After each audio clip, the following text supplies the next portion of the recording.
सबसे बड़ी खबर के साथ, और बड़ी खबर यह है कि ज्ञानव्यापी के जो जज रहे जिन्होंने सर्वे का आदेश दिया, ये है रवि दिवाकर।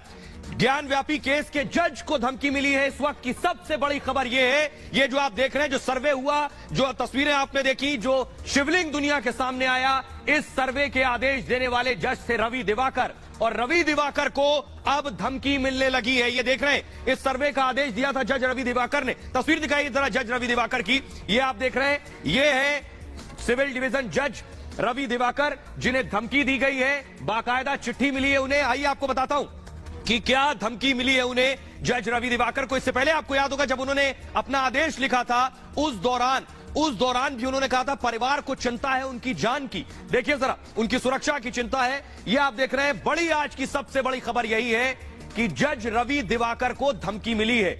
ये जज जिन्होंने ज्ञानव्यापी के सर्वे का आदेश दिया, और धमकी किसने दी है? इस्लामिक आगाज मूवमेंट ने उन्हें धमकी दी है। और चिट्ठी के जरिए, बाकायदा एक चिट्ठी लिखी गई है ज्ञानव्यापी के सर्वे के आदेश देने वाले जज को, चिट्ठी के जरिए यह धमकी दी गई है। आपको बताऊं, धमकी पर जज ने अब कार्रवाई की मांग की है। पहले भी उन्होंने अपनी सुरक्षा का हवाला दिया था। मुख्य सचिव को जज दिवाकर ने बाकायदा चिट्ठी लिखी है, यानी चीफ सेक्रेटरी को चिट्ठी लिख दी है कि उन्हें धमकी मिली है। जज दिवाकर ने ज्ञानव्यापी सर्वे का फैसला सुनाया था, और सर्वे के फैसले को लेकर परिवार उनका पहले से बहुत खौफजदा था। उनकी मां, उनकी पत्नी में बहुत खौफ और डर था कि सर्वे का आदेश दिया, इसलिए उनकी सुरक्षा बढ़ाई जानी चाहिए। सुरक्षा संभव है बढ़ाई गई, लेकिन उन्हें चिट्ठी मिली है अब धमकी की। आइए मैं आपको बताऊं, आइए जज रवि दिवाकर को धमकी की चिट्ठी मिली, वो मैंने आपको बताया। लेकिन आज की एक और बड़ी खबर है।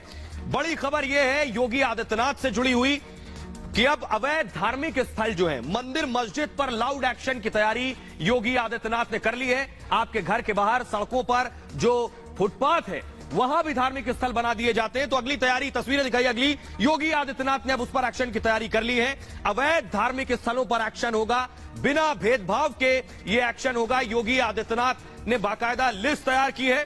तो कैसे अब तक जो सड़क के किनारे धार्मिक स्थल के जरिए अतिक्रमण हो रहा था, यानी योगी आदित्यनाथ को आपने देखा होगा अब तक कि अवैध इमारतों पर एक्शन हो रहा था, लेकिन अब अवैध बहुत से धार्मिक स्थल उत्तर प्रदेश में सड़कों पर, चौराहों पर, गलियों में, फुटपाथ पर बने हैं, उन पर एक्शन की बारी है। लाउड स्पीकर पर एक्शन के बाद योगी का यह नया फरमान है। आपको बता दूं, सभी जिलों में अवैध धार्मिक स्थल की पहचान के निर्देश हैं। इनकी पहचान की जाए, सड़क पर अतिक्रमण वाले धार्मिक स्थल की बाकायदा लिस्ट बनाई जाए। जो अवैध धार्मिक स्थल हैं, अतिक्रमण वाले, मंदिर हो या मस्जिद हो, सबकी लिस्ट तैयार करने को कहा है योगी ने। और सभी जिलों में अभियान चलाकर लिस्ट बनाने को कहा है, यानी पूरा अभियान, पूरा प्रशासन इसमें लगेगा। लिस्ट तैयार होने के बाद आगे की कार्रवाई तय की जाएगी कि अब आगे कार्रवाई क्या होनी है। सड़क पर कोई धार्मिक गतिविधियां आयोजित ना हो, योगी ने सख्ती से कहा है। 10 जून तक सभी सड़कें, बड़ी बात यह कि 10 जून तक, यानी दिन कम बचे, सभी सड़कें उत्तर प्रदेश में अतिक्रमण मुक्त कराई जाएं, यह है निर्देश। अवैध टेम्पो स्टैंड को भी प्रशासन से हटाने को कह दिया है। कहीं भी रोड पर टैक्सी टेम्पो खड़े होते हैं जो जाम लगाते हैं। 11 जून से मंत्री स्तरीय समूह कानून व्यवस्था की समीक्षा करेगा। इसके अलावा किसी तरह की लापरवाही पर सख्त कार्रवाई भी की जाएगी शासन के द्वारा। लेकिन सवाल यह है, योगी का जो ये एक्शन होगा, यह निष्पक्ष होगा, जैसे लाउड स्पीकर पर हुआ था, और विरोधियों की बोलती बंद करने वाला होगा। जरा रिपोर्ट देखिए।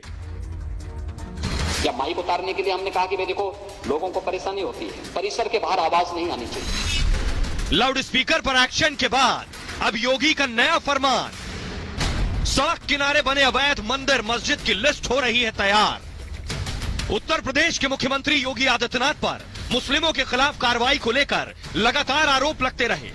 ओवैसी से लेकर तमाम विपक्षी नेता योगी को घेरने की कोशिश करते रहे। आप टारगेट कर रहे हैं वो मुस्लिम माइनॉरिटीज को, सिर्फ क्यों कर रहे हैं भाई मुस्लिम टारगेट? आप पहले आप बोलते हिजाब नहीं पहन सकते, सेकुलर स्टेट है, गोश्त नहीं खा सकते, सेकुलर स्टेट है क्या? फिर आप कानून बना देते, फिर उसके ऊपर कहां पे रुकेगा बात? ये mob lynching, state sponsored violence, अब स्टेट कॉम्प्लिसिट वायलेंस। लेकिन जिस तरह से शांतिपूर्ण तरीके से यूपी में मंदिरों और मस्जिदों से लाउड स्पीकर हटाए गए, विपक्षी नेताओं ने भी इसकी तारीफ की और योगी मॉडल से सीखने की सलाह दी। बरं, मी चुकीचं काय बोललो? या मशिदींवरच्या भोंग्यांचा अख्ख्या देशाला त्रास होतोय, ह्याच्यामध्ये धार्मिक विषय कुठे आहे? तुम्हाला जो काही नमाज पडायचा आहे, तुम्हाला जी काय अजान द्यायची, घरामध्ये द्या। शहरांचे रस्ते कशाला अडवताय? शहरांचे फुटपाथ कशाला अडवताय? और अब सीएम योगी ने एक कदम आगे बढ़ते हुए अवैध धार्मिक स्थलों की लिस्ट बनाने का फरमान जारी किया है। साथ ही लाउड स्पीकर की आवाज दोबारा तेज न हो, यह भी तय करने को कहा है। योगी आदित्यनाथ जी की सरकार में कानून और संविधान का राज है। सड़कों पर, सार्वजनिक या व्यक्तिगत जमीन पर कोई कब्जा नहीं कर सकता। पूर्व में जो माइक उतारे गए, जो उनकी आवाज को कम किया गया, उसका फिर से अतिक्रमण न हो, इसको सुनिश्चित करने का स्पष्ट आदेश दिया गया है। तो आइए अब आपको बताने जा रहा हूं कि योगी मॉडल हिट है। जी हां, योगी आदित्यनाथ ने जिस तरह से लाउड स्पीकर पर एक्शन लिया, शांतिपूर्वक तरीके से सब कुछ हो गया बिना शोर शराबे के। इसका सबसे ज्यादा ताज्जुब विरोधियों को है कि आखिर यूपी से सारे लाउड स्पीकर उतर गए बिना हल्ला के, बिना हंगामे के। देखिए, योगी का बुलडोजर मॉडल भी हिट है। अवैध इमारतों पर चला, दंगाइयों अपराधियों पर चल रहा है बुलडोजर योगी आदित्यनाथ का। इसके अलावा जाति धर्म को देखकर बुलडोजर का एक्शन नहीं हुआ है। दूसरे राज्यों ने अपनाया है योगी का बुलडोजर मॉडल। योगी आदित्यनाथ से सीखकर लाउड स्पीकर पर भी योगी मॉडल हिट रहा। हजारों लाउड स्पीकर पूरे उत्तर प्रदेश से सभी धार्मिक स्थलों से, मंदिर मस्जिद से बिना शोर के उतारे गए लाउड स्पीकर यूपी में। कई राज्यों में लाउड स्पीकर को लेकर विवाद हुआ, लेकिन यूपी में एक चू तक नहीं हुई। रामनवमी के मौके पर शोभा यात्रा पर यूपी में कोई हिंसा नहीं हुई, कई राज्यों में हुई। कई दूसरे राज्यों में हिंसा की घटना सामने आई, जिसके बाद एक्शन लिया। ईद पर सड़क पर नमाज पढ़ने की घटना नहीं हुई क्योंकि मनाही थी। सभी धर्मों के लिए योगी राज में एक समान कानून चल रहा है, किसी धर्म के साथ कोई भेदभाव नहीं हो रहा है। इसी वजह से योगी मॉडल की तारीफ भी चारों तरफ हो रही है। आइए अब आपको सुनवाता हूं, सुनिए जरा यूपी के लोग क्या कह रहे हैं योगी मॉडल को लेकर। कि एक तो सड़क जो होती है वो हमारे चलने का साधन होती है। पहली बात, धार्मिक स्थल रोडों पे जो हमारे निकलते हैं वहाँ पे होना नहीं चाहिए, क्योंकि इससे दुर्घटना होने की सबसे ज्यादा संभावनाएं रहती है। दूसरी चीज कि अगर इसको कहीं शिफ्ट कर दे साइड में तो और बेटर रहेगा। धार्मिक, चाहे मंदिर हो चाहे मस्जिद हो, एक तरफ से रूट चलने के लिए होता है। देखिए, अगर सड़क के किनारे कोई मंदिर बना हुआ, मंदिर तो हमेशा प्राचीन मंदिर है, कोई आधुनिक युग के बने हुए कोई मंदिर नहीं है। हाँ, जो ये मजारें, ये जो अल्पकालीन अभी नई बन करके एक चादर रख दी जाती है और मजार बनाने का कार्य हो जाता है, तो ये सरकार अगर निर्णय ले रही है तो ये एक अच्छा निर्णय है, उसका स्वागत होना चाहिए। पूरा हिंदू समाज सरकार का बहुत बहुत स्वागत करता है और धन्यवाद देता है देश के यशस्वी मुख्यमंत्री जी का, जिन्होंने इतना अच्छा निर्णय लिया है। तो सरकार का निर्णय है, उन्होंने बिल्कुल उचित निर्णय लिया, क्योंकि लाउड स्पीकर के माध्यम से जनता को जो प्रॉब्लम हो रही वो नहीं होगी, समस्या उनकी वो तो उन्होंने लिस्ट तैयार कर ली है। जहाँ पे अवैध कब्जे हैं उनके, उसको अपना शासन के आदेशानुसार धीरे धीरे उसको तोड़वाया जाएगा। इनको जो है मंदिरों को और जो भी बीच में मजारों को जो भी हैं, इनको रोड से साइड में करा जाए। रोड में होना उचित नहीं है। नहीं, ये डिसीजन सही है, बिल्कुल बिल्कुल सही डिसीजन है, क्योंकि अवैध कब्जे नहीं होने चाहिए और अवैध कोई काम प्रदेश में नहीं होना चाहिए। आइए अब आपको बताने जा रहा हूं मैं सत्येंद्र जैन पर। जी हां, केजरीवाल के मंत्री सत्येंद्र जैन पर ईडी ने शिकंजा और कस दिया है। अब उनके करीबियों पर भी शिकंजा कस गया है। यह है केजरीवाल के मंत्री सत्येंद्र जैन। सत्येंद्र जैन ईडी के शिकंजे में, लेकिन अब अगली तस्वीर दिखाइए जरा। अब मंत्री के जो करीबी हैं उनके यहां ईडी की रेड पड़ी है। ये जो तस्वीरें आप देख रहे हैं ये सत्येंद्र जैन है। अगली तस्वीर दिखाइए, इनके करीबी क्या जो रेड पड़ी है, देखिए जरा। नोट ही नोट निकले हैं। इन्फोर्समेंट डायरेक्टरेट ने ये छापा मारा था, इसीलिए उसने लिख दिया इन्फोर्समेंट और डायरेक्टरेट। प्रवर्तन निदेशालय ने छापा मारा और ईडी लिख दिया। इतना नोट बरामद हुआ है। ये पहली तस्वीर मैं आपको दिखा रहा हूं। ईडी ने कितना पैसा बरामद किया ये आपको बताऊंगा, लेकिन अगली तस्वीर दिखाइए। सिर्फ पैसा नहीं, सोने के सिक्के, ये जो आप देख रहे हैं, ढेरों सोने के सिक्के बरामद हुए हैं। ये मंत्री के करीबी के पास से सब मिला है ईडी को। सोने के सिक्के नहीं, अब इससे बड़ी तस्वीर दिखाने जा रहा हूं और चौंकाने वाली भी। दिखाइए जरा अगली तस्वीर।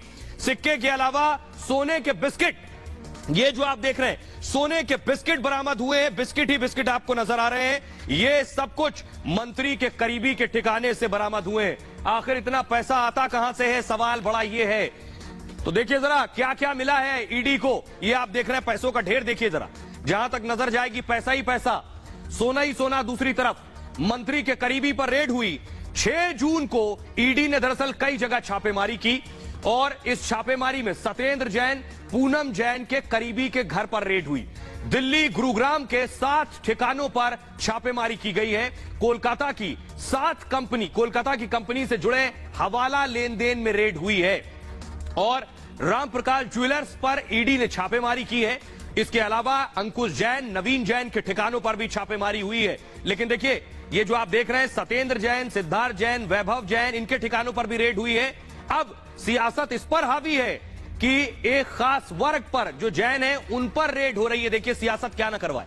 वैभव जैन से 133 सोने के सिक्के बरामद हुए, 133 सोने के सिक्के। जीएस मथारू और योगेश जैन पर भी छापेमारी की गई है और रामप्रकाश ज्वेलर्स से 2 करोड़ 23 लाख रुपए जब्त किए हैं ईडी ने। कैश, इतना कैश जब्त हुआ है। जीएस मथारू से 20 लाख रुपए जब्त किए गए हैं और कुल 1 किलो 800 ग्राम सोना जब्त किया गया। लगभग 2 किलो सोना मिला।